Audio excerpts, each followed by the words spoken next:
Hola a todos, vamos a hablar brevemente sobre medidas cautelares y su vinculación sobre todo con el proceso laboral. Lo habitual en los juicios laborales es que se reclamen obligaciones dinerarias y por ende asimilamos mucho las cautelares con el embargo preventivo, sea de bienes registrables, que suele ser lo ideal, o de bienes no registrables, ¿sí? Y en defecto de ello, la inhibición general de bienes inscripta en los distintos registros donde puede ello ser logrado.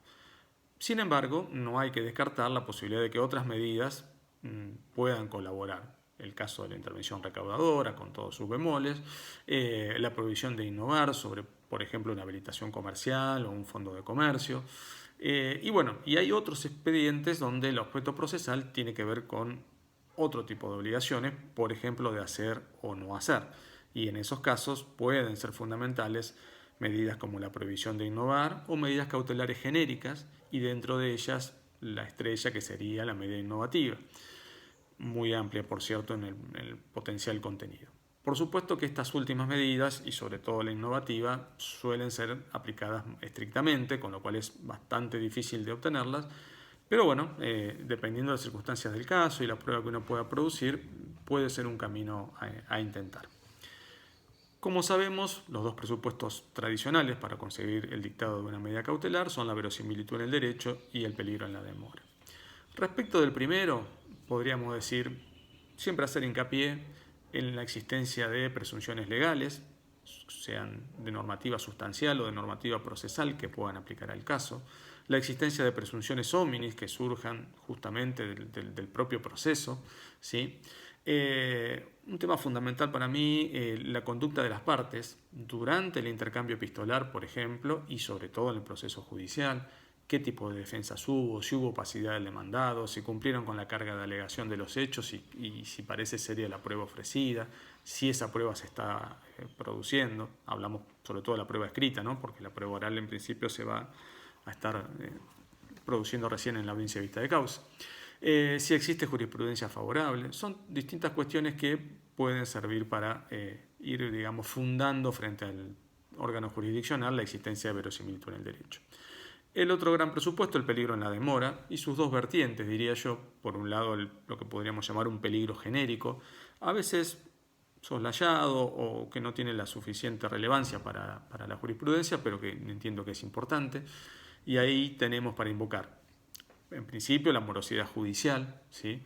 Yo creo que si un órgano jurisdiccional asume que un expediente ante él demora 3, 4, 5 años en tramitarse, o que una vista de causa se fija un año o más allá desde el tiempo en que es pedida, bueno, debiera tener un criterio más laxo a la hora de conceder o no medidas cautelares. Por supuesto, siempre habrá que verificar que se cumplan los recaudos, pero el nivel de análisis o de exigencia del cumplimiento de esos recaudos debiera ser distinto en un juzgado o tribunal que demora 6 u 8 meses en llevar adelante un proceso que aquel en que demora 4 o 5 años. También los factores sociológicos, es una sociedad, la nuestra, donde está naturalizado el incumplimiento tanto de normas como de sentencias y el Poder Judicial no puede desentenderse de esa realidad. La existencia de recurrentes crisis financieras y económicas, son todas situaciones generales pero que en la práctica conspiran frente al normal cumplimiento, de una sentencia. Y por supuesto también considerar lo que se suele llamar el interés público comprometido en la cuestión. O sea, salir de este esquema donde pareciera que el único interesado en que las sentencias se cumplan es el actor y su abogado, sino que realmente ahí lo que está en juego es la seriedad del sistema todo, ¿sí? Y bueno, y en cuanto al peligro en concreto, podríamos decir que hay que tratar de llevar al tribunal elementos que permitan decir por qué en este caso hay un peligro mayor o específico. Una pauta: comparar, previa producción de prueba a ese fin, el patrimonio del demandado respecto del crédito, del monto del crédito que verosímilmente se reclama.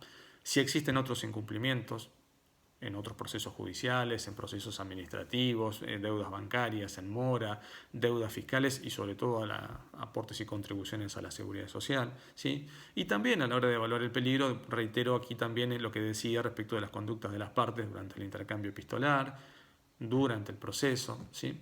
Y a todo eso, por último, agregar lo que podríamos llamar, y muy entre comillas, los nuevos peligros, que de nuevo ya tienen poco, pero bueno, personas jurídicas que tienen resultados negativos en sus balances o que directamente no presentan balances, sociedades comerciales que no tienen actividad, personas jurídicas que funcionan de manera infracapitalizada y o infrapatrimonializada, sociedades por acciones simplificadas, este nuevo tipo societario con a veces patrimonios ridículamente bajos, digamos, ¿sí? Y capitales directamente inexistentes a valores reales hoy por hoy.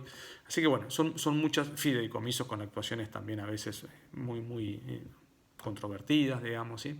Así que todo eso hay que tratar de llevarlo al proceso, no solamente a través de la conocida información sumaria y las declaraciones de testigos, sino también con documentación, con prueba informativa.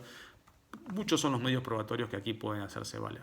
Y en definitiva, tanto por los abogados litigantes como por los órganos jurisdiccionales, flexibilidad, atención de las características del caso concreto, un poco de creatividad, diría yo también, no viene mal, y sobre todo criterio amplio.